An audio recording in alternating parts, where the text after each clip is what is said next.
all about the unity. There's nothing they can do with us, so ain't nobody moving. Stand by for countdown. Prepare audience for maximum impact. Full immersion begins in...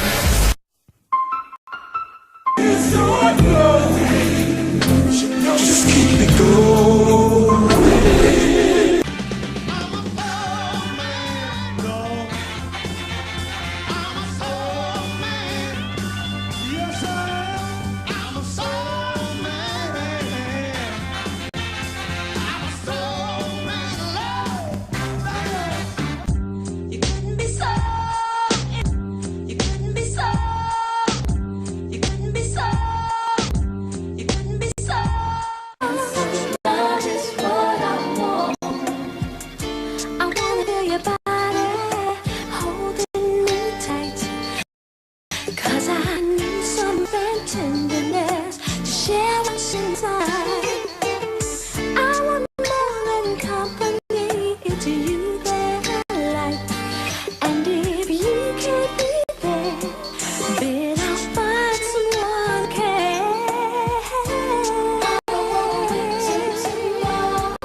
Throughout the history of the United States, the construct of racism was created specifically to oppress black people, to try to suppress our determination to achieve liberation. Like Angela Davis said, it's built into the system. Now I can't believe what's going on in front of me. I don't want to watch TV and find another casualty. I don't want to read the news. My heart's already black and blue. I'm putting on my combat boots, cause I got an attitude. We're like soldiers forced to fight a war. What the hell? I can't take it anymore. Cause for so long we've been patient, now we're done. And don't you even ask me when did I become such an angry black woman.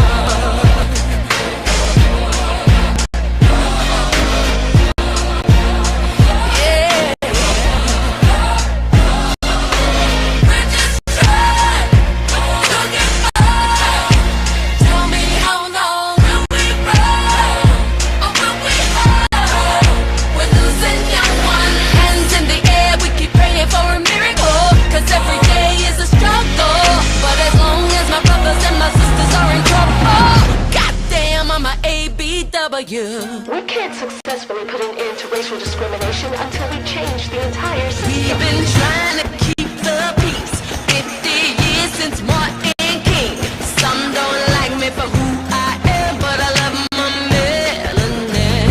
Another future college grad sleeping in a body bag. Mother screaming out her lungs, she never gonna see her son.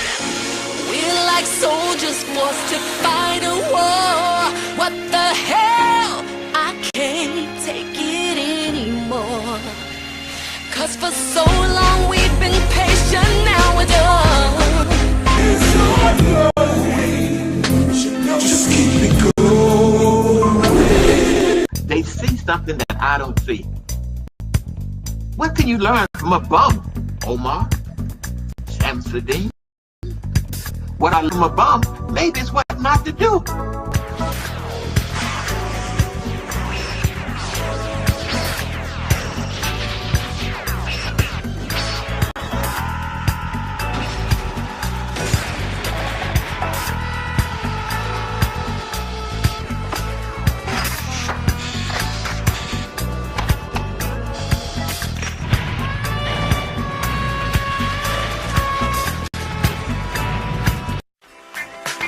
Nobody takes down Angus Snub 7 easy. There's a reason why, after 100 channels destroyed, Angels Up Enough 7 is still here. There's a reason why nobody want to get in a beef with Angels Up Enough 7. But you don't take me seriously.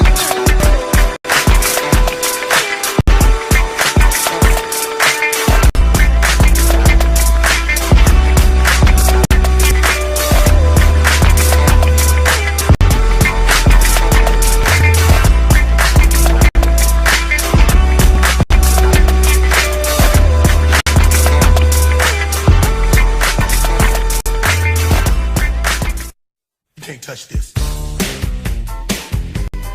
You can't touch this. You can't touch this. You can't touch this. You can't touch this.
See, they say that Angels Up 7 don't care about the people. But Angels Up 7 cares about the people because I'm bold enough to tell you the truth, and I don't give a damn if you give me a dime. I'm not looking for your money.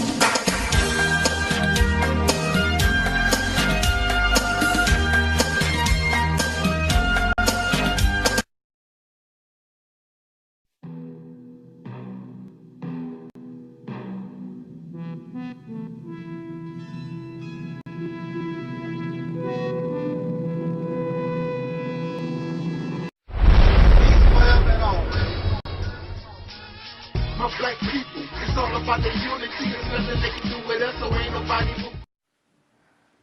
We are in a state of emergency. Prejudice. Wrote a song about it? Like to hear it? Here it goes. Free your mind. This is a story about control. My control.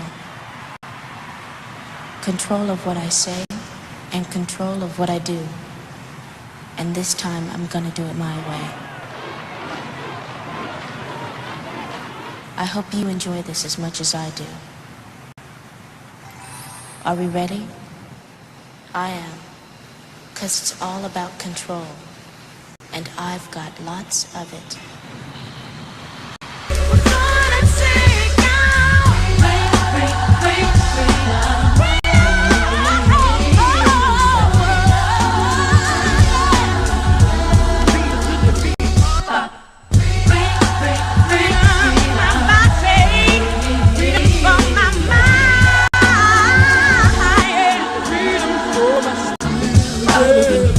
Is there a heart in the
And now, the breakdown. Campers and jet skis, rings, diamonds and cheese, spa days and vacations. I can't describe all the joys and peace.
Back to life, back to reality, back to life, back to reality, back to life, back to reality, back to the here and now.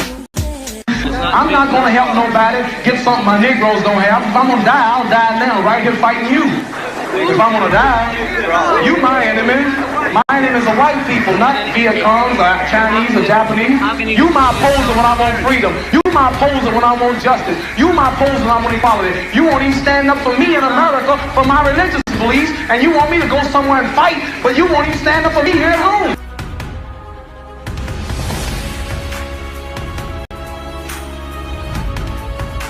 No, I don't worry. I tell you, I'm a man who believed that I died 20 years ago.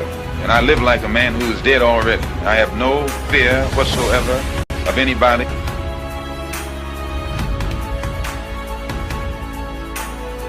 Seems to me that white America must see that no other ethnic group has been a slave on American soil. America freed the slave in 1863 through the Emancipation Proclamation, but gave the slaves no land. And at the same time, America was giving away millions of acres of land in the West and the Midwest, which meant that there was a willingness to give the white peasants from Europe an economic base. And yet it refused to give its black peasants from Africa, who came here involuntarily in chains and had worked free for 244 years, any kind of economic base. And so emancipation for the Negro was really freedom to hunger. And when white Americans tell the Negro to lift himself by his own bootstraps, it's a cruel jest to say to a bootless man that he ought to lift himself by his own bootstraps.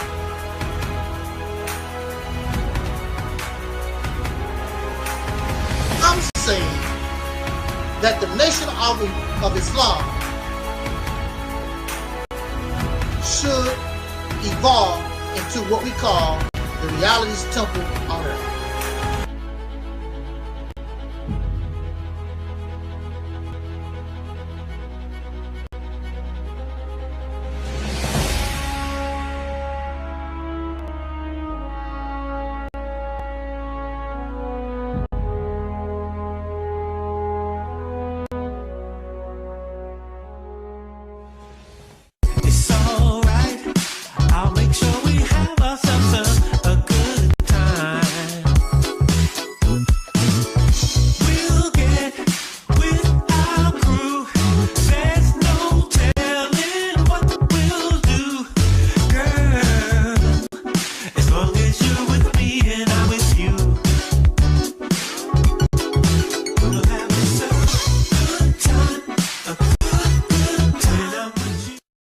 Shout out to Angel Stuffing Up 7. You can't fool Angel Stuffing Up 7 with the religious bullshit. That man right there, let me give Angel Stuffing Up 7 his props. That man is on a level, he listens to Angel Stuffing Up 7. He's a real leader. He don't listen to no God and Allah and Jesus and Muhammad and Buddha and all that damn shit. He doesn't listen to none of that. He listens to goddamn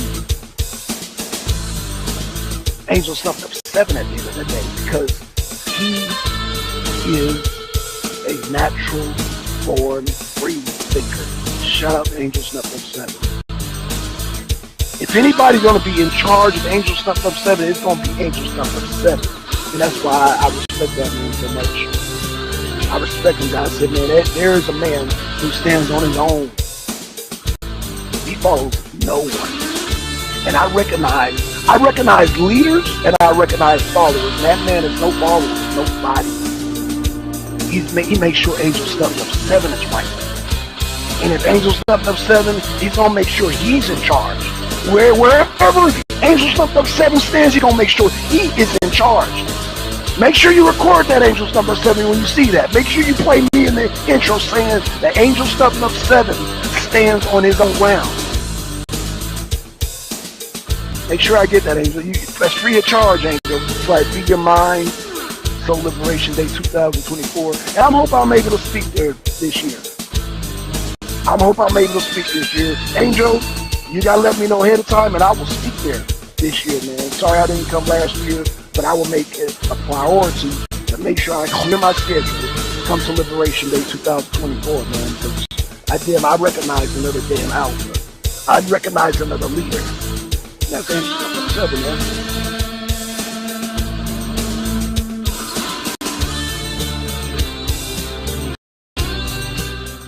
Shout out to Angel Stuffed Up 7. Can't fool Angel Stuffed Up 7. So yeah, shout out to everybody that came through, man. Shout out to the Reality Temple. Shout out to Angel Stuffed Up. Be on the lookout. So Liberation Day. I believe is that I forgot the date, Angel. I think it's December 7th. Free your mind and the rest will follow. Looking forward to that. Shout out to Twin. I know Deacon was in here. I think Deacon left a comment in the chat because he thought I guess he thought I was coming on 11:30 what I scheduled it for, but like I said, I was busy, man. It's gonna be a busy day throughout.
Everybody jump.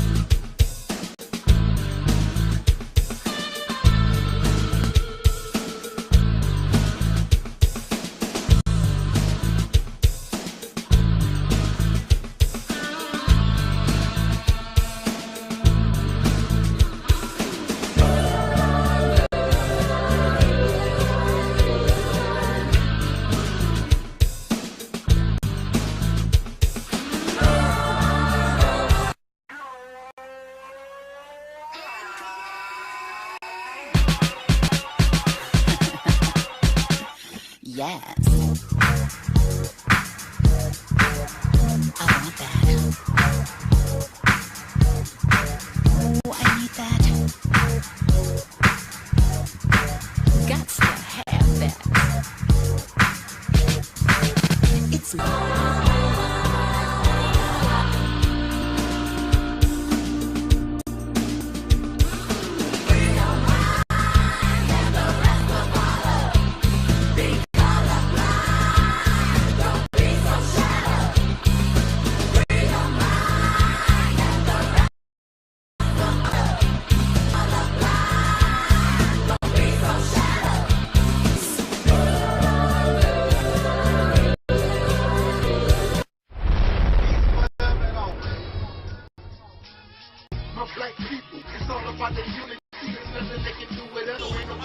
a state of emergency. Prejudice. Wrote a song about it? Like to hear it? Here it go. Free your mind.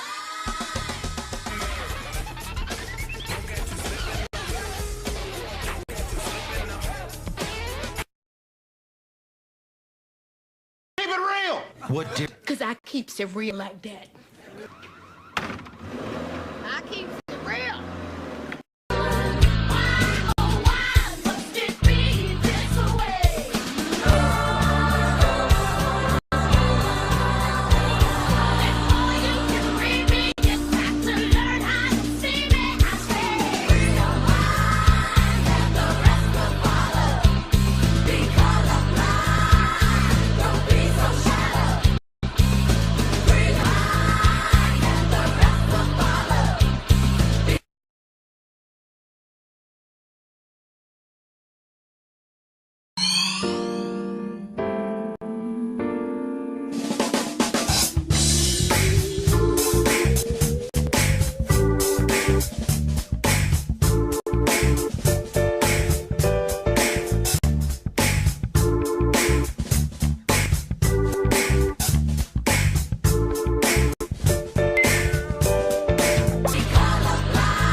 All righty.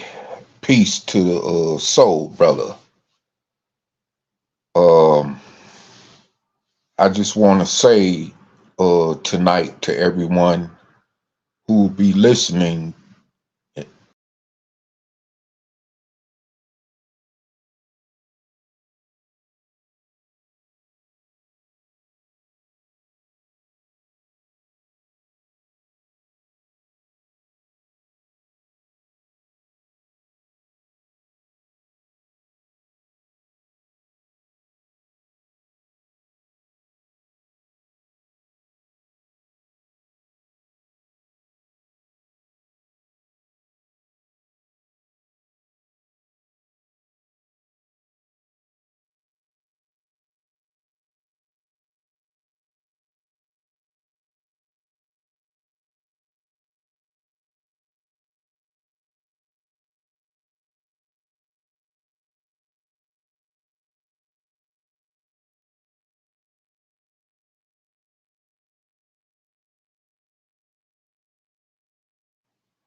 Yeah, we're gonna try this again.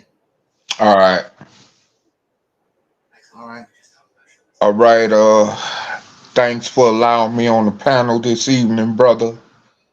Number one soul brother, Angel Snuff Snuff 7, and I am your number two soul brother, Taalib. Mm-hmm.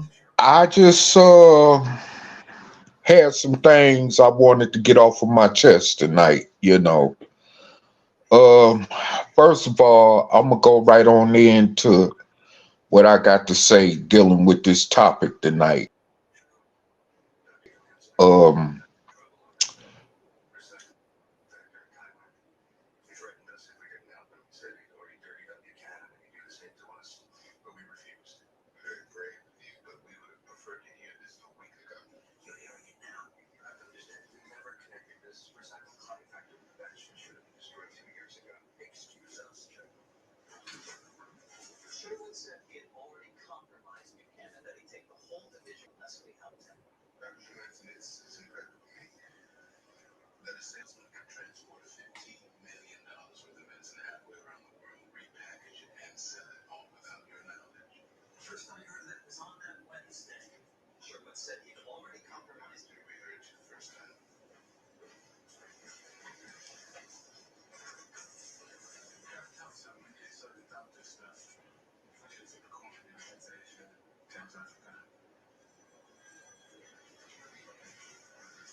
Yeah, man, something is going on with that. What's happening? I don't know, dude. Let's do it the old-fashioned way. Okay, you got me on the phone. Yeah. Okay. Well, thanks, Dan. Cause yeah, that's kind of complicated right now. Anyway, I just wanted to go in on this topic tonight that I wanted to discuss. Talking about soul people. In the midst of all this chaos going on in the planet right now, and with this situation going on over there between Israel and Palestine and stuff. And I know, we typically on this platform don't get off into foreign affairs and stuff like that. But first of all, I wanted to point out something. The only reason I wanted to bring that up was because I wanted to point out something where you got this soul sister. She's a black U.S. black ambassador to the UN. And today, when the the UN Council decided to come with a resolution, you know, to basically put a ceasefire to that situation going on between the Israelis and Hamas. And to also, which would lead probably the sanctions against Israel because of the war crimes that's happened over there since this situation started this month. The first thing came in my mind was, you know, every time something major happened, just like with that situation during 9/11, you had Secretary of State Condoleezza Rice, who was black, you know, helping to participate in those war crimes over there in Iraq, you know, after that 9/11 thing kicked it off.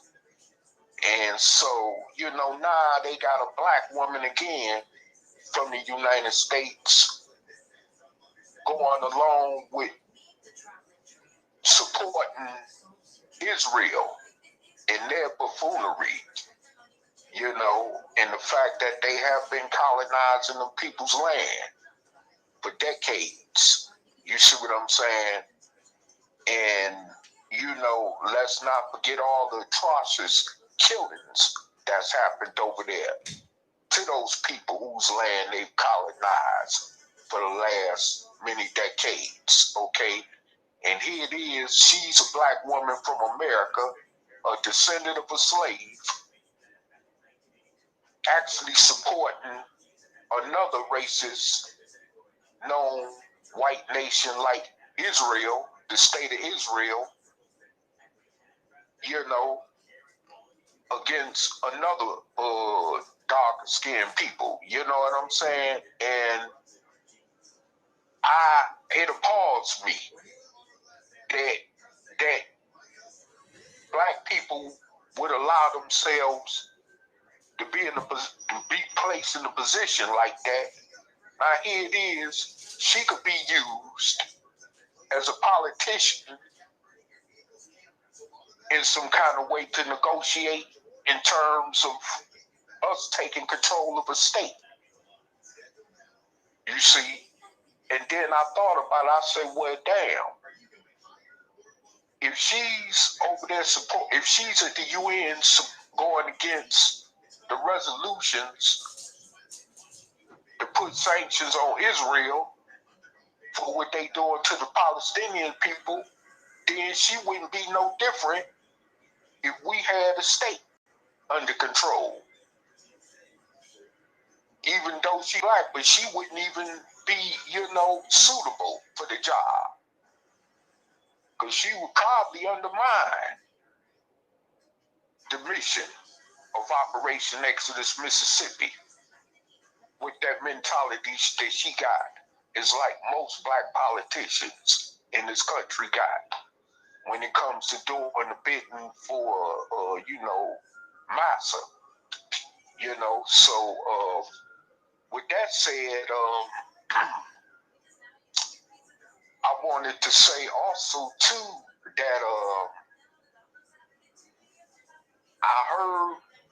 I was just looking online at an article that I was reading off of one of them websites, and it was this dark-skinned sister who's originally an Ethiopian, born and bred from Ethiopia, but had been living in Israel since she was a kid.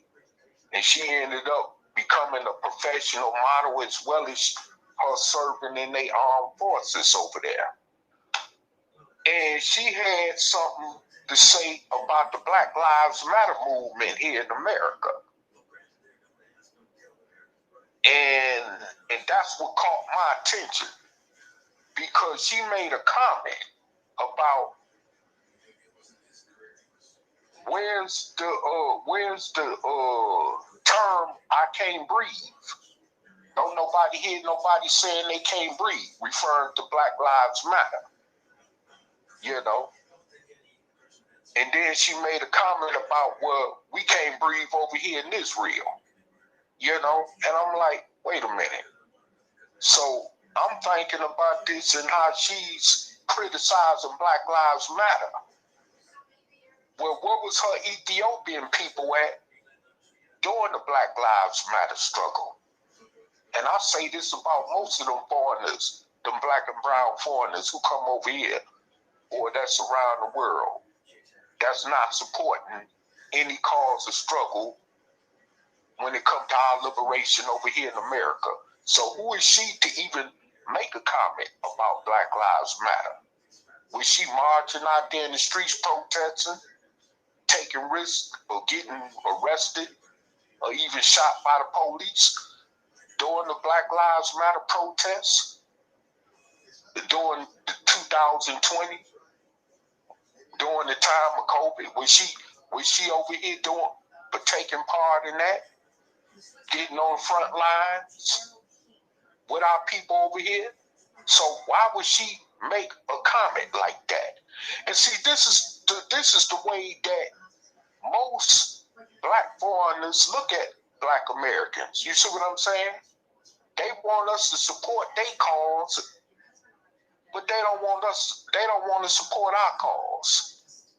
And see, this is the reason why I'm not interested in really what's going on like that over there in foreign lands, even where Black people are. And furthermore, Israel treat her people as immigrants like doodle. Matter of fact, recently ago, I heard Israel was trying to deport all Black Ethiopians back to Ethiopia. You see what I'm saying? So, you know, and I mean, she has a twisted,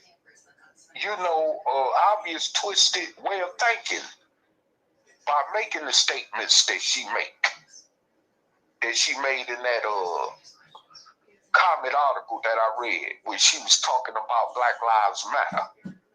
You know, and so it's like, in all the midst of this, I'm like, some people we either got to stand up and do something about our own play while all this is going on. Because see, the other reason I'm bringing this up about that situation in Israel right now, because like Ukraine, still, that could spark a world war. Because America got interest invested in that place over there. Even though the world knows Israel is wrong and a lot of her atrocities against the people of Palestine, but America continues to support her, even with American tax-paying dollars. She continues to support Israel. Okay, and so now Biden has denied this recent bombing of 500 Palestinians dying in a hospital, talking about Hamas was responsible when him nor the government or anybody else got proof or have came up with proof, because they told so many lies to justify war crimes, you know, like they did with Iraq. You see, so I mean, it's like a never-ending thing with that. And with Black people, when it comes to us, if let's say Iran gets involved in this, because they right close by Israel. Lebanon is talking about getting involved. Matter of fact, they just about ready to get involved. Pakistan is talking about getting involved. You got other Arab countries mad right now. They didn't even want to talk to Joe Biden when he went over there to Jordan. You see, to try to hold talks, to come to some type of resolution between the leaders over there. The Arab leaders stood back. You see, because they know that when it comes to anything strategically going on in that regional part of the world, they know that America is always going to back Israel. So now we may see a situation unprecedented, which is already turned unprecedented in Israel with over 1,000 people getting killed. And with the fact now that Israel has bombed and killed maybe a couple of thousand Palestinians in this war so far, you know, if these other Arab countries get involved, especially Iran, who the U.S. is itching to go to war with, like they have been for the longest, that could start a World War III. That could actually start a World War III. Because Iran, like I say, they already locked and loaded as far as Israel's concerned.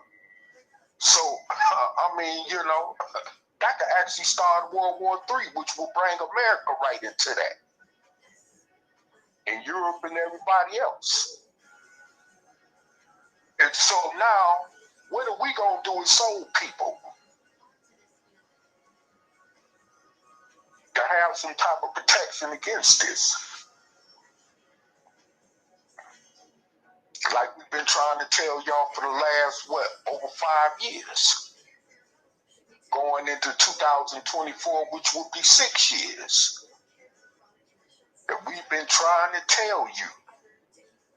We need to do something to take our own destiny into our own hands.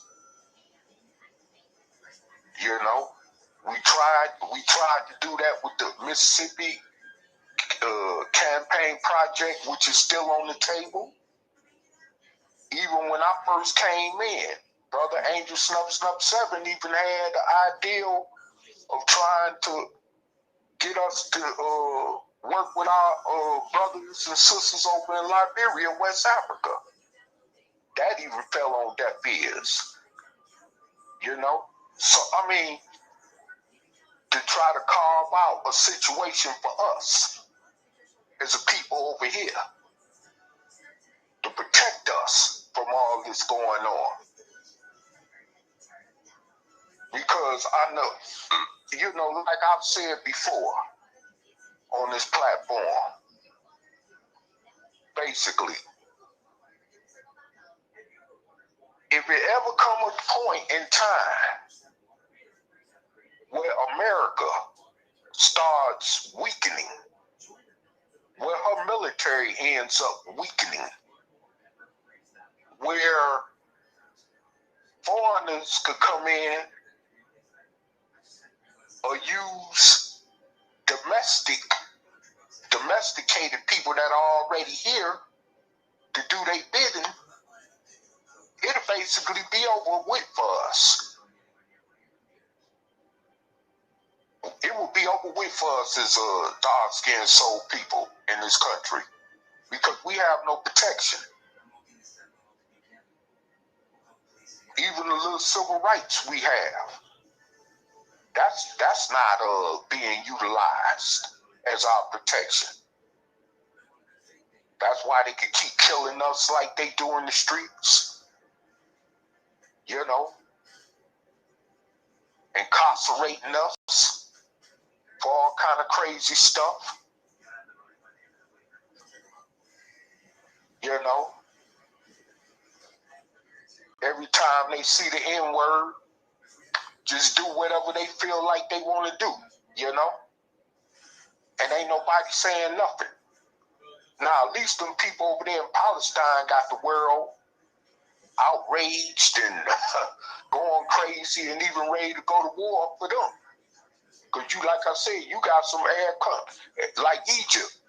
They helping them by, you know, giving them humanitarian aid. If things got real crazy over here, they wouldn't even do that for us. Because first of all, we as a people who have no land, no country of our own, have no respect. You got to understand how important land is. even the Nation of Islam under the Honorable Elijah Muhammad emphasized the importance of land in their teaching. It's very important that people have land. Land is worth more than this paper dollar that we depend on for our sustenance. That's how important land is. And if we don't have land, we ain't got nothing. This is why I can't grapple even to understand why those who's coming over here from the continent, breaking their necks, rushing to get over here to America, leaving all that wealthful resources over there behind, and coming over here. You see, that's backwards. But we don't have nothing. We don't even have nothing to run from, let alone to go to when things get thick for us.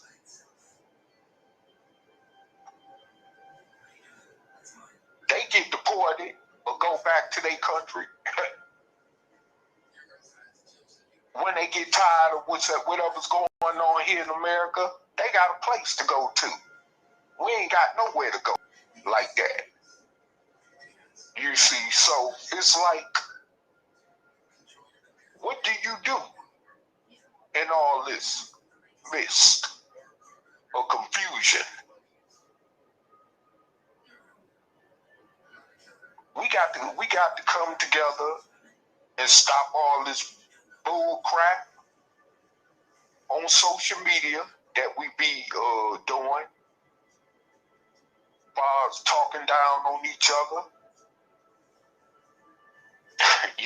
calling yourself exposing each other and all this crap. That ain't stopping them white folks from doing what they doing to us. And that definitely ain't changing our condition as a people. See? Because no one else is going to change it. It would seem like after over 400 years, we'd have got that through our head. But I guess we'd have been so deeply entrenched into this slave mentality for over 400 years that we can't never come out of it, So my thing is,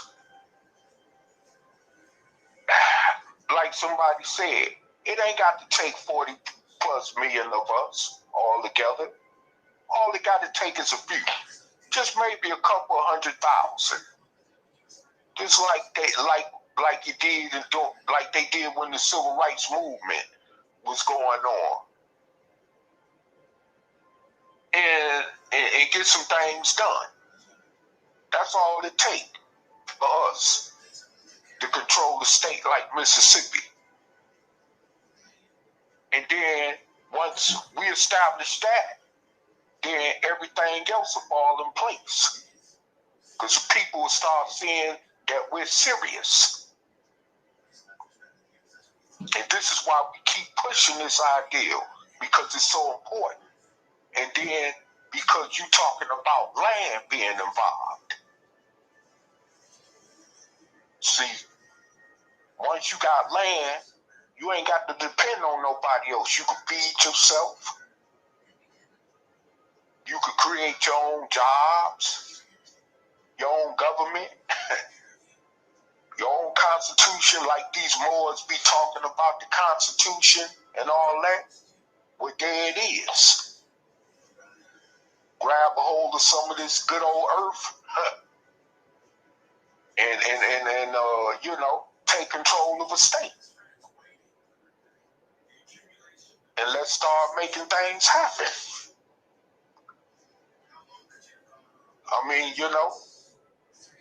Finish off where our ancestors started from. Where they left off at. And just go from there. That's all we got to do. and stop all this clown stuff we doing, because it ain't getting us nowhere. All this, you know, what I see on social media, all this other, you know, TikTok, what they be doing on Facebook, Instagram, all this other crazy stuff, World Star. You making yourself look more degradable than other people degrading you. You doing it to yourselves.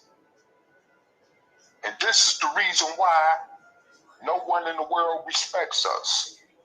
Not even these Africans or these other dark-skinned people from the Caribbean or dark-skinned people from other parts of the world that come over here. We don't even, you know, and when you don't even got no respect from other groups of dark-skinned people, that's sad. You know,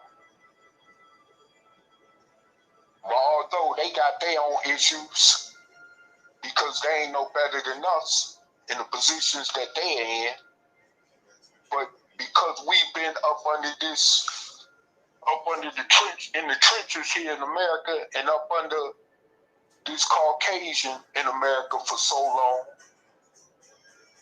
and behind the front lines is why we get so despised as a people. And because of the fact that we never stood up unless we were forced to. Unless we really had to get up and do something about our situation. And that's sad, because no people on this earth has ever had to, you know, respond to oppression in the manner that we, as dark-skinned people in America, respond to oppression. When it's forced on us to do something. We should know, common sense-wise, when the need is to do something, especially when it comes to fighting for our freedom and liberation in this country. So, I mean, you know, it's like we have to understand that we have no friends, like someone once said, and that's just the bottom line. You know?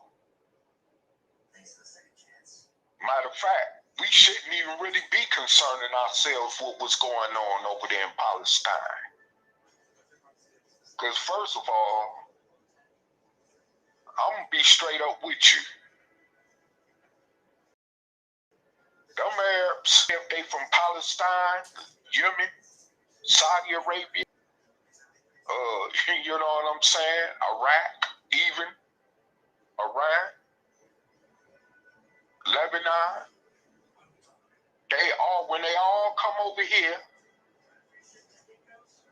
who neighborhoods do they go to and financially profit off of? Our neighborhoods. White people, Caucasians, don't let them go in their neighborhoods to financially profit off of they people like we do. Mexicans don't even allow them in their neighborhoods to do that. No country allows neighborhoods for themselves and their families off another people like soul people do. You know? We let them come in our neighborhoods. We complain about how we don't got so-called black businesses and this and that. We let them come up in our neighborhoods and take our stuff away. I watched it back in the late 80s and 90s in my hometown in Detroit, Michigan. They had all them they used to have black gas stations in the 70s in Detroit. Now the Arabs on them all. You know, we let them come up in there and take our stuff. So we ain't got nobody else but ourselves to blame for that. You know, we could have stopped that. Just like we could have stopped the drug trade during the crack cocaine era from destroying our neighborhoods. But let people like the so-called pro-black conscious community tell it, you know,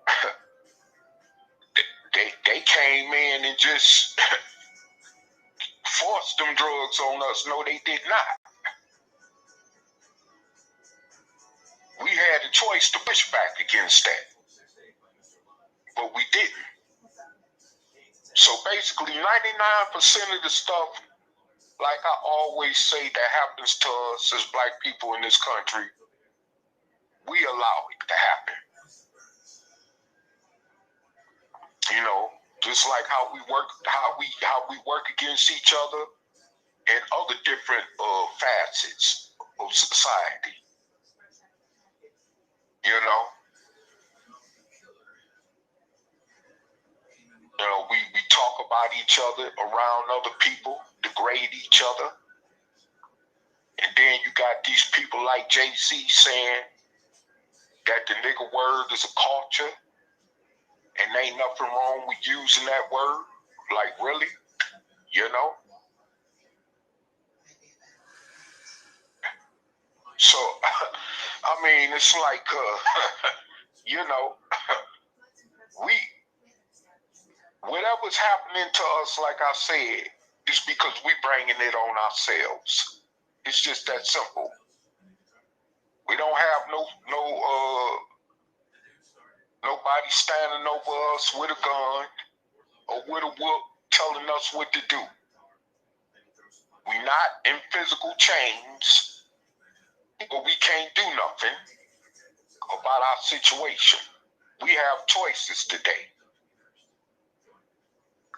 And the choices we are making today, unfortunately, is very irrational. It is very irrational because we are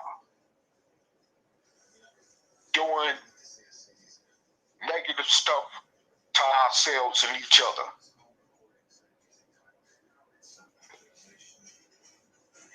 You know, and this is the reason why I say that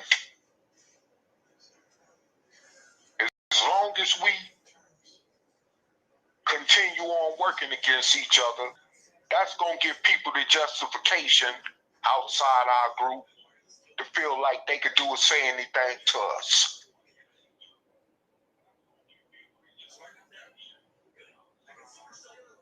You know, you know what I'm saying? No one respects us. That's the bottom line. No one respects us as a group. I see it around here all the time.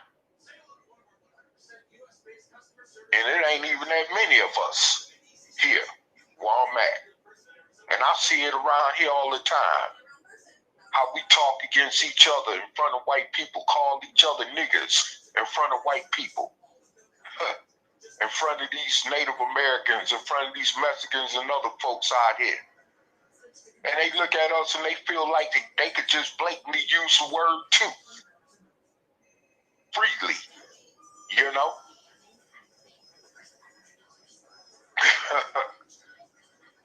And that's a damn shame how so low our people have come to be. Like somebody once said, how low can you go? That's just how low we've went. You know? We have no respect for our women. In turn, which is why our common enemy has no respect for us. And then you got these pro-black organizations always talking about serving and protecting the black woman. Yet, they're doing the opposite. Ain't no different than what the common Negro in the street is doing when it comes to disrespecting our women. And then you wonder why you grow up not respecting us. You know? why our youth don't have no respect for us. We can't even tell them nothing. We try to even give them advice. They might be ready to put a cap in us. You know what I'm saying? Because they don't have no respect for us. I see that in my own immediate family. I see that out in the so-called community amongst us, wherever our people are. Our youth don't have no respect at all. And it's getting worse. They getting very worse with that.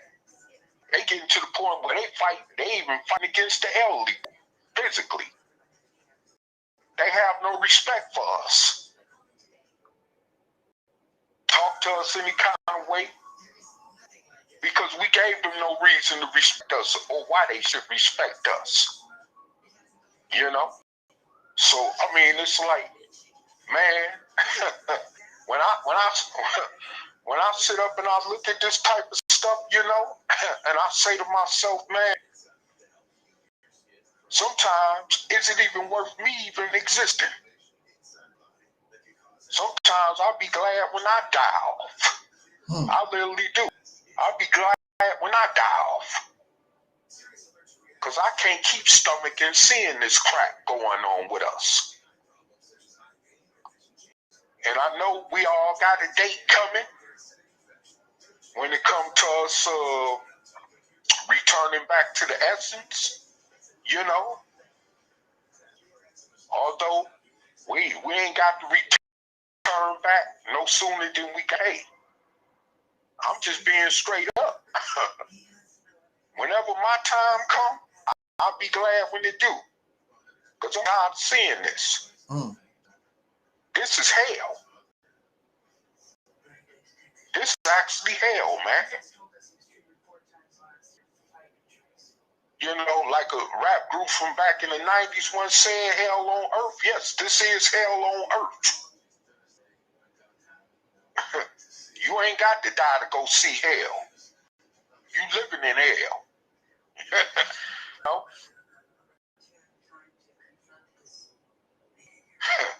I never heard no human being come back from the grave saying that they saw hell other than when they was living. So you ain't got to die to go to hell. You living it right here. You know? And I'm gonna say this here. You know, it's like you know, we are in a situation right now, in a very dire situation as a people. We see all these events going on. In some kind of way, it does tie to us. Okay? Because, like I said, what's happening in Ukraine and what's happening in the Middle East, that could spark a world war. And we know these countries got these nuclear bombs and all this and these other different type of missile weapons. And hopefully it won't have to come to nobody shooting one nuclear missile out there, because that'll end the whole situation and it won't matter. But I mean, just war, period, is devastating. and cause a lot of human carnage and damage in its repair, even in a lot of cases. And we as a people need to put ourselves in a position where we can have some kind of protection against that. Because every other nation is trying to do the same thing but us.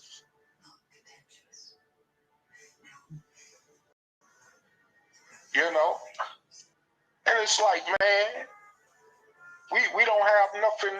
I mean, like I said, we have nothing to you know, look forward to.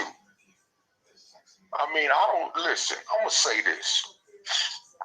And I know some of you who are out there listening, because I know some of you probably that's in Hollywood could be listening to this live stream.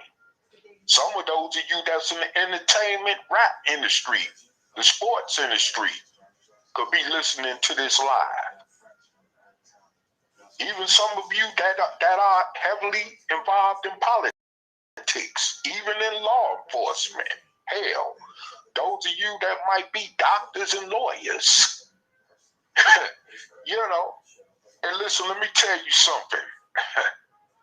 I don't give a damn what your financial status is in this country.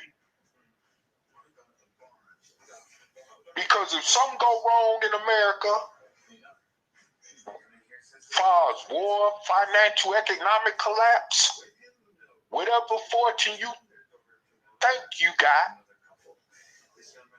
talking about you can hold on to it, yeah, you can hold on to it and be worth nothing. If it come down to that, then what you gonna have? Nothing. We got all these black millionaires and billionaires, but we still at the lowest economic totem pole in this country as a group. And that's a damn shame. He's a doctor too. No, he's a psychologist. You know? One of those people who can't keep their boundaries clear. I mean, I hear some of these black celebrities out here talking about they want to set up non-profit organizations, this and that.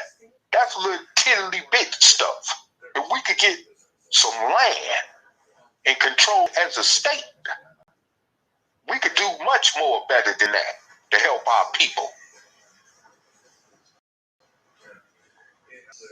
You know, our ancestors laid the blueprint out for us.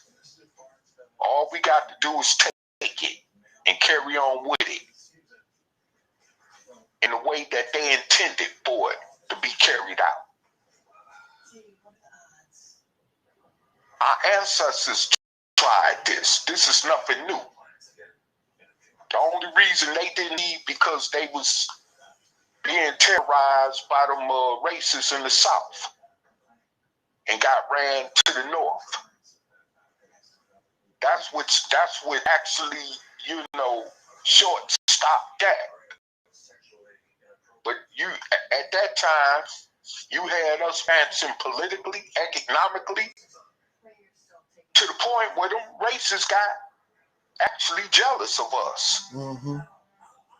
And actually said, look at these Negroes. We had these niggas in slavery for 300 years. Now they living better than us. You know what I'm saying? They wasn't finna stand back and just watch that without, you know, coming with some terror like they did in Tulsa, Oklahoma back in 1921, and Rosewood and these other different places where black people were flourishing economically. You know what I'm saying?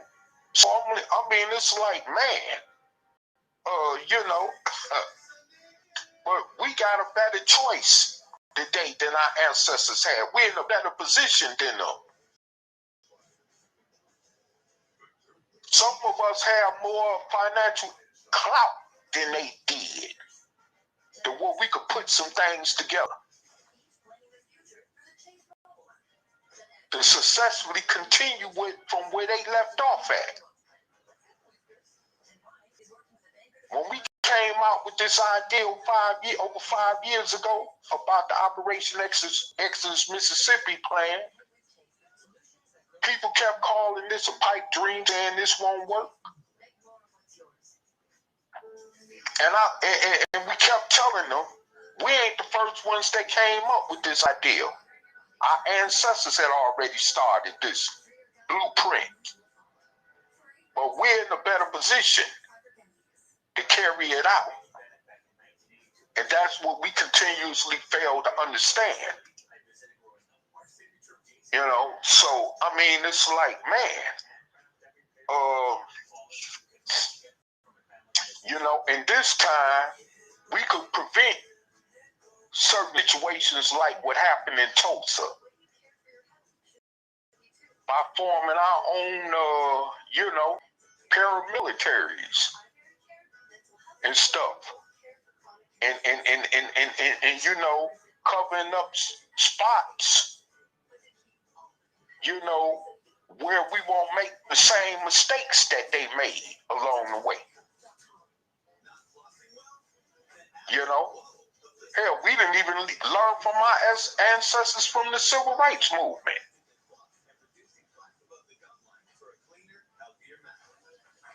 You know, and I'm going to tell you this.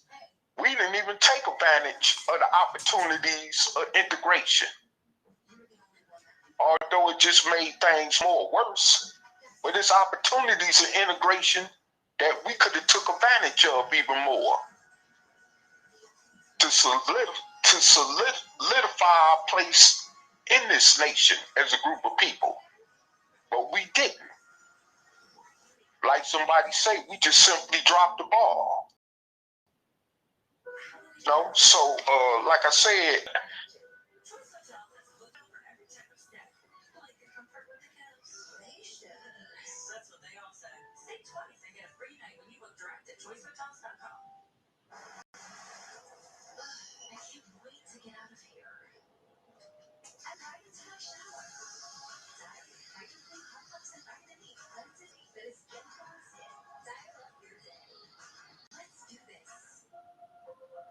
On a day without migraine, my body feels free. Discover migraine prevention delivered differently through an IV infusion with Vyepti, a preventive treatment for migraine in adults. Vyepti is a 30-minute infusion taken 4 times a year. It can help reduce monthly migraine days. Don't take if allergic to Vyepti. Common side effects are allergic reactions, stuffy nose, and scratchy throat. Allergic reactions include rash, swelling, trouble breathing, hives, and redness of the face. Talk to your doctor about Vyepti. Learn how you can save. Why did we choose SafePlay? We were loading our SUV. You still there? SafePlay came right to us, and we could see exactly what they arrived with a replacement we could trust. That service. oh, okay, I pushed my mute. Yeah, I wonder what happened. Yeah, right. It's just by mistake. Yeah, I hit that mute button. Okay. Yeah. But anyway, yeah, you know, we can't worry about them other people over there like I was trying to say. We got our own battles over here to deal with. They can hold their own.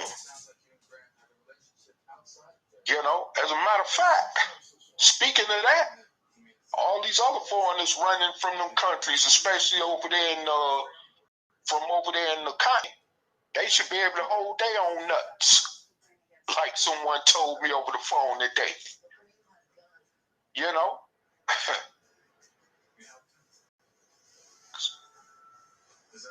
Do something about their condition and fight for their freedom and land over there instead of running over here. Taking up all the resources that our ancestors fought and died for us to benefit off of. You see what I'm saying?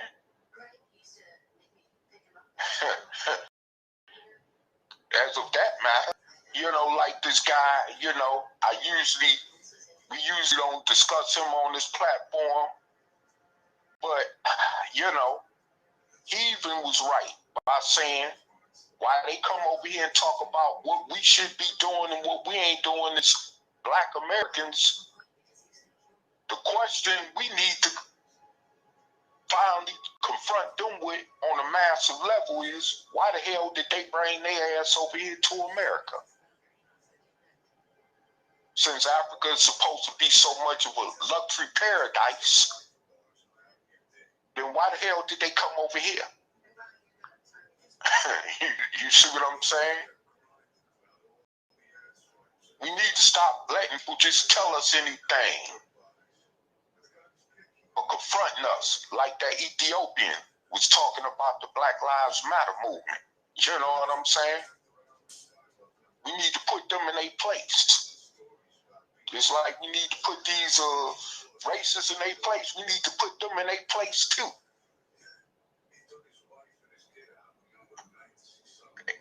Everybody just got to the point that they using us as scapegoats, even behind their own struggles of themselves and their people. You know, it's like, when is it gonna stop? When we gonna stop that happening?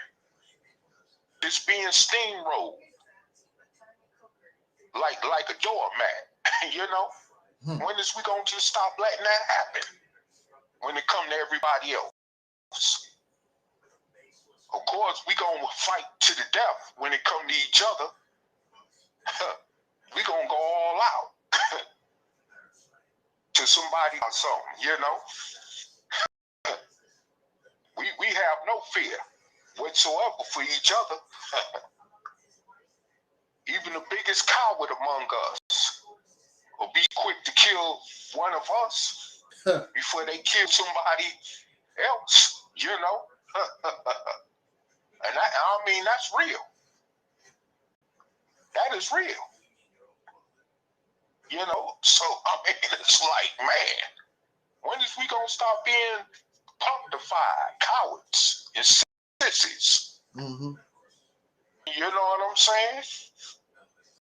Because I'm at the point like this, you know, I've actually, I'm gonna tell you this, I've actually, you know, I'll be going in these sabbaticals and stuff, and I'll be doing that for a reason because, you know, hey, it's not like I'm giving up on our people, but, you know, I'm at a standstill. I just put it like, I just leave it like that. I'm at a standstill right now. Because if you ain't moving the pole, why in the hell should I jump in and help you? You're not trying to swim to safety. You trying to drown. Why I'm trying to swim to safety. And I'm sure ain't gonna drown with you. I sure ain't gonna drown with you. So, I mean, you know, I'm at a standstill. I was kind of, matter of fact, when we started doing this live tonight, I was thinking about that as I was doing some reflecting, you know. I'm at a standstill. I'm not, you know, I was on the phone today talking to a relative of mine, and, you know, we were talking and stuff, FaceTiming each other, talking, and, you know, I mean, even though we know no matter if the police is black or white, the police is still the police, mm-hmm. you know, but at the same time, you got to understand, when these black cops get discriminated against by the racists and they don't feel, you know, in law enforcement, they want to start up black civil rights movements for police and stuff like that. In other words, separating themselves from us. You know, like we was talking about, you know, and stuff like that. See, they don't want us to have our human rights or civil rights, but they want to have theirs. You see what I'm saying? Mm-hmm. Like they say, you can't have the cake and ice cream at the same time, bro. You know? But that's their mentality. That's how they think. And this is the reason why when I hear about, you know, their Caucasian colleagues discriminating against them in law enforcement, I could let's give a damn. Who care? Matter of fact, when I see something about that in the news or something, I scroll over on the internet and find something else to read or something, you know? Because, like, that's not my concern at that point. Y'all working for the same system that don't care about your own people nor you as they showing you. Every time I look up, I'm seeing something posted up on social media about black police officers getting their life threatened by a white cop. A white cop hanging, leaving a letter or a note with a noose drawn on a piece of paper or something, you know, on their desk. Or disrespecting them some kind of way, or even beating the hell out of them on live camera. Why they holding out their badge talking about I'm one of y'all, and them cops just beating them down, telling them just shut up, nigga. Take this ass whooping, you know? And it's like, but the only thing I could say is they bought it on themselves. And that's the same attitude they have about us when they help them racists out there to kill us off in the streets or to incarcerate us, especially on some trucked up type charge or something, you know?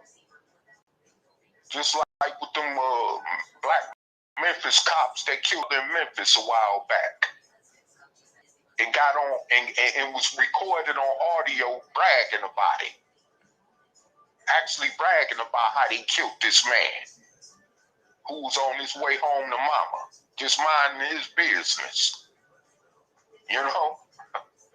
And they actually bragged about killing him. You know, the hell with them. And I'll say it to their face, the hell with them. And I have said it to their face personally. I've actually stood up and told police, black police, how I actually feel about them. You know what I'm saying? You know?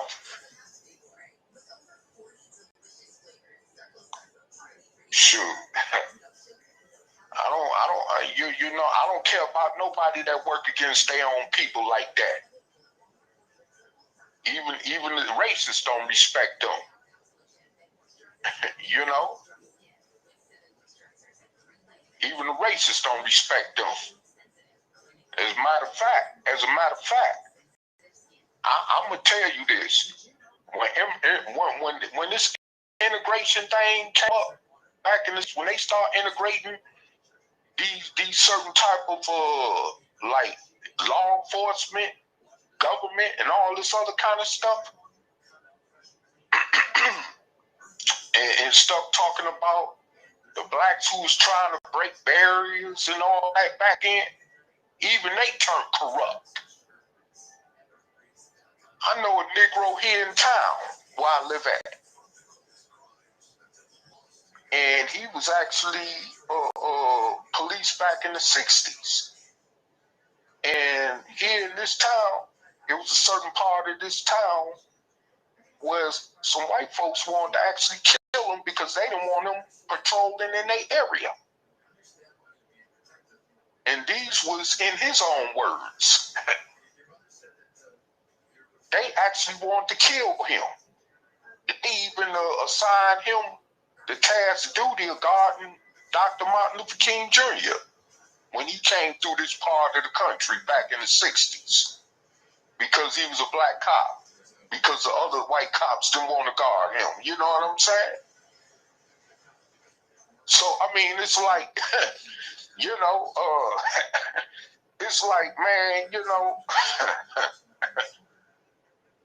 but you could see it in his mentality. So even with somebody like him who's considered so-called old school or whatever, he ain't no different from the new generation of black police out here.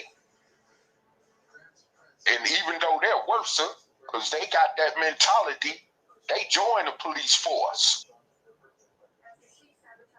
potentially harm and oppress their own people.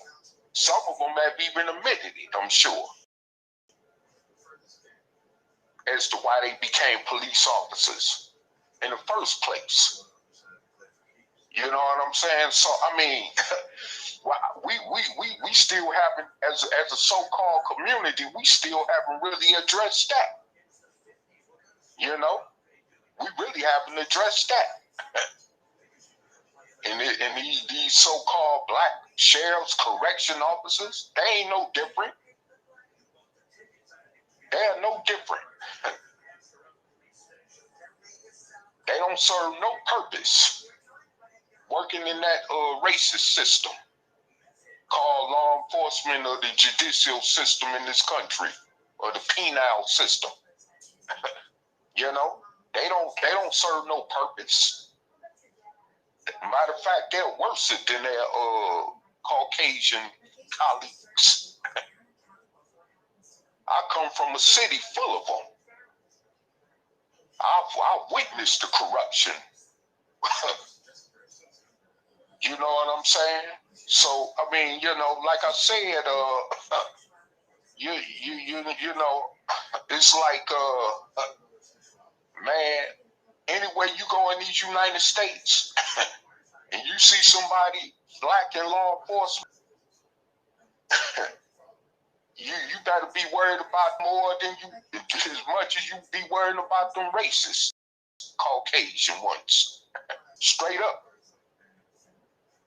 You know, and I know our people so traumatized, you know, because we've been so oppressed at the hands of Caucasians for so long in this country.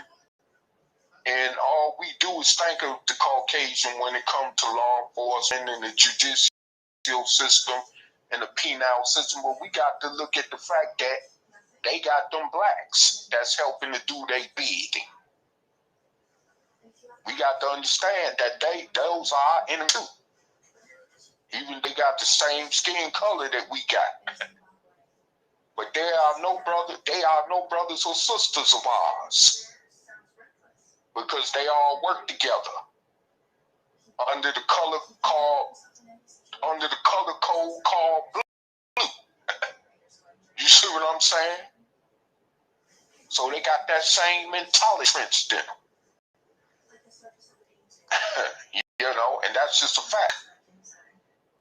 You know, and like I said, you know, I'm gonna tell you this, and I'm gonna make this perfectly clear, like somebody would say.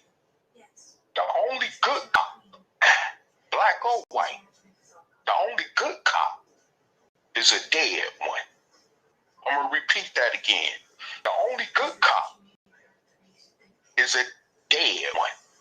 I'm talking about them ones like the ones that they call the whistleblower cops that expose the corruption in their own police departments and stuff like that, and end up next thing you know dead somewhere in the alley, like what happened to this guy a few years ago in Baltimore and many other cases like that. You know, that's why I say the only good cop you'll find is one that's dead. And that's just simple as that. You know? And that's just as simple. Because you get entrenched in that, even with them judges and prosecutors. And the reason I can speak on this, because I've been in the system. So I understand the workings, some of the inner workings of these type of people, you know? These people are, you know, they careers and livelihoods is bent on oppressing people, especially people like us who are dark skinned in this country. You see what I'm saying? So it's like you have to wake up and understand and realize that what we're working against. And like I said, stop all this petty foolery on social media. I mean, that's getting old. All this stuff we doing to each other, exposing each other, cussing each other out, threatening each other. You know what I'm saying? Talking about we calling out each other and all this old crazy stuff. And then at the end of the day, nothing has been resolved. It's like you get some of these people on social media like we had to deal with on this platform. You know, one minute they had it with each other, they had each other's throats. Next minute, they back getting along. Next thing you know, they back at each other's throats again. That's why we had to remove ourselves from that drama. You know, because it serves no purpose. I mean, it serves no purpose. We're not, and I know people look at our platform as being kind of weird because maybe we are in a way, because we're not like the average social media platforms. All they want to do is just get on there and talk about each other, bring up each other's history, personal life story, past, and all that crazy stuff that other people shouldn't even be here, because it's nobody's business but them individuals, you know. But like I said, you know, we have so much propensity of actually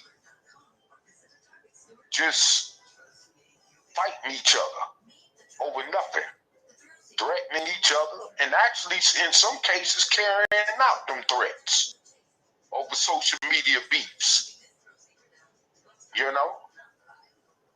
So I mean, it's like, man, I'm glad we ain't got to deal with that. And in the midst of all this, what's going on right now in 2003, soon to be going into 2024 eventually, since we coming in close to the end of the year, I mean, it's like, man, we need to shape up and do something about ourselves and our condition, because it's not getting no better. It's really not. It's really not getting no better for us. You know, I mean, we could even see how the politics in this country is going. You know, the government can't even get along. Right now, they don't have a speaker because of all this bickering going on. See what we caught up under? People can't even run the country because you got all that in-house fighting going on in the government in Washington, you know, and around the country. You know what I'm saying? So it's like, I mean, you know, we're in a very terrible, turbulent situation right now, my friends. Ladies and gentlemen, we are in a very turbulent situation right now, and if we don't do something to put protection around ourselves and our women and children and us, as well as brothers and each other, then I don't know what to say. I really don't know what to say. I mean, and I really didn't kind of ran the course of really saying what I really need to say initially, but I'm just saying, you know, we need to come to some kind of common terms to deal with what we up against, because we may not get this opportunity again. Matter of fact, like our number one soul brother always say, maybe time has ran out on us. You know? Just in fact, maybe it has ran out on us. Because I hear a lot of people saying our people are a endangered species. We are on the brink of extermination and all this kind of stuff. Maybe, probably so. You know? And I mean, you know, that's one of the reasons why earlier I said, you know, even though I don't want to leave here no sooner than I got to, but hey, whenever it's my time to go, believe me, I won't lose a tear over it. It won't be, like somebody said, it won't be no skin off of my back. Because I won't be here where I would have to even worry about it. Just, you know. So, I mean, it's like, man, you know, it's really just crazy, man. when we really look at the situation for what it is, man. I mean, I'm dealing with health anyway as it is.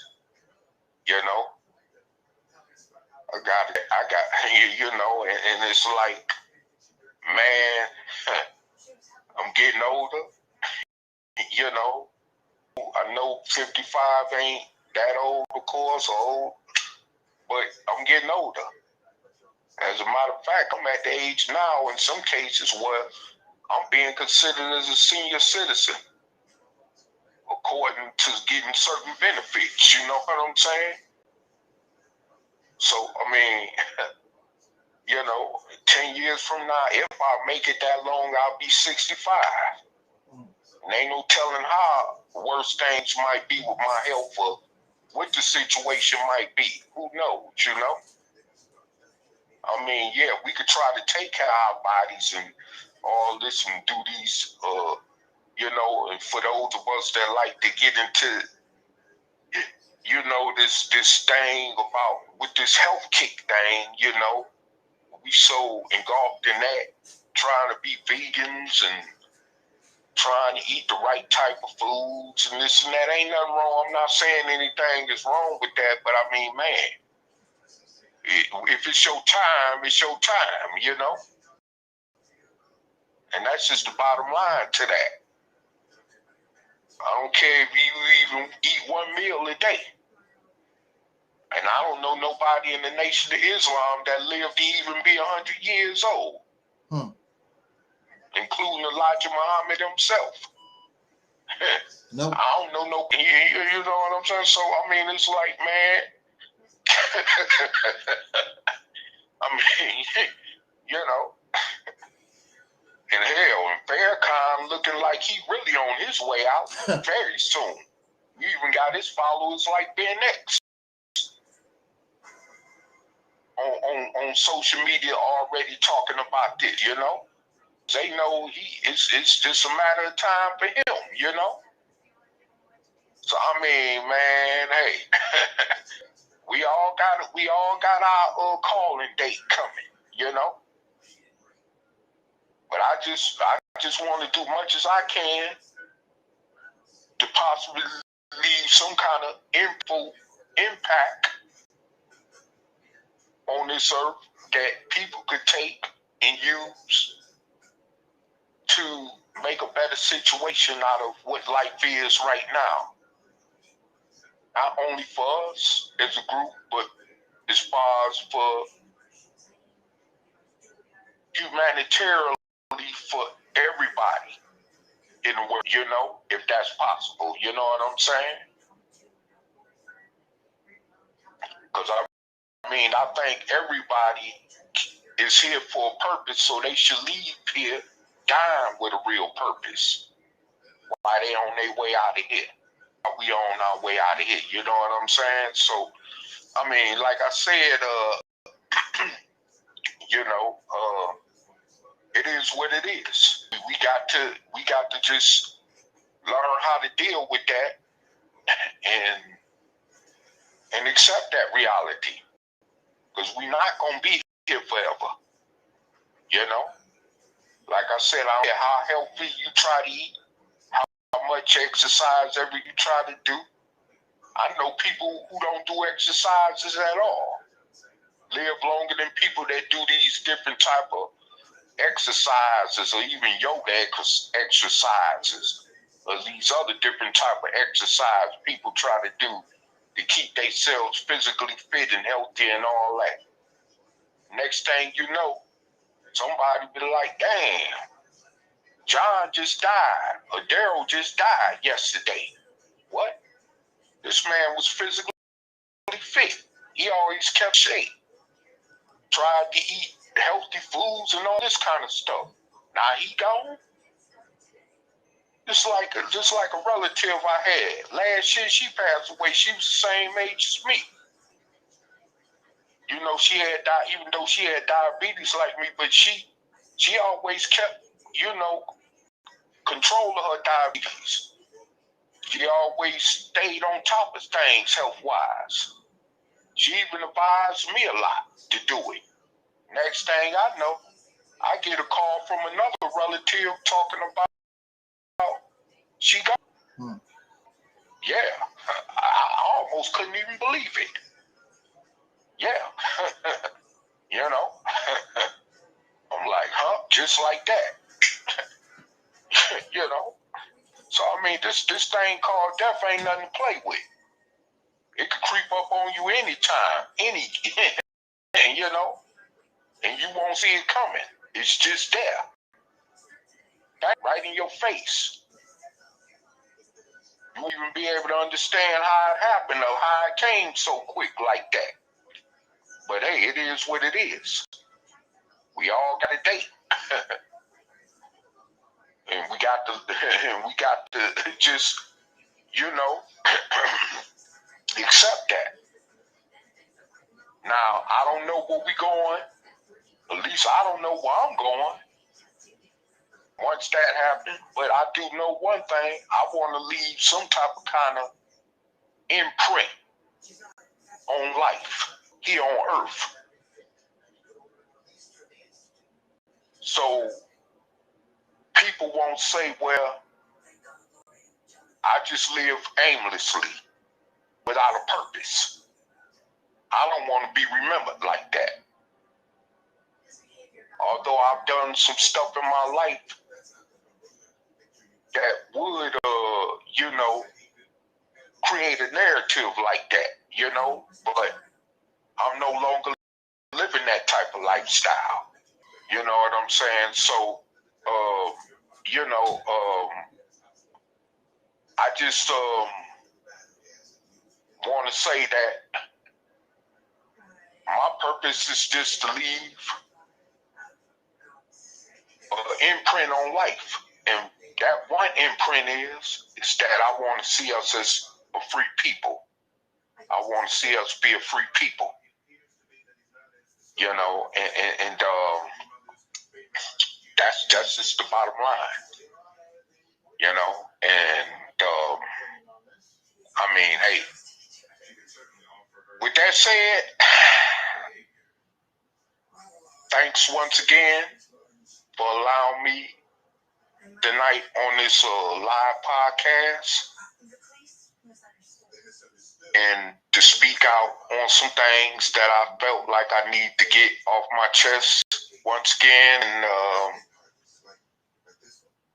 and also thank also to those in the comment section who may be listening.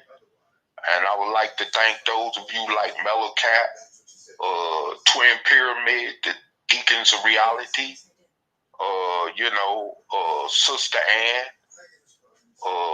Sister Tangie Cox and her family, and those other ones that support our platform or listening on our platform, you know, and that bring positive vibrations to our platform as well, you know, and those that's listening to us across on the other side of the world, like over in London and places like Belgium, you know, and also I would like to also you know, thank those of you who will be watching this video once it's posted on YouTube and Facebook, and I will also even like to extend my shout outs to like brother Denzel up in Chicago, and hold your head up, brother. I know it's rough up there. I understand. I keep up with the news sometimes in Chicago like I do in my hometown in Detroit. I understand, brother, what's happening. So I'm feeling your struggle. You know, but stay strong and hold up, brother. And you know, also too, you know, I would like to also extend my shout outs also to those who are serious about Black liberation but don't know where to start from. but your answer is Operation Exodus, Mississippi. And with that said, I would yield the mic and let our brother, number one soul brother, Angel Snuff 7, take us out of here.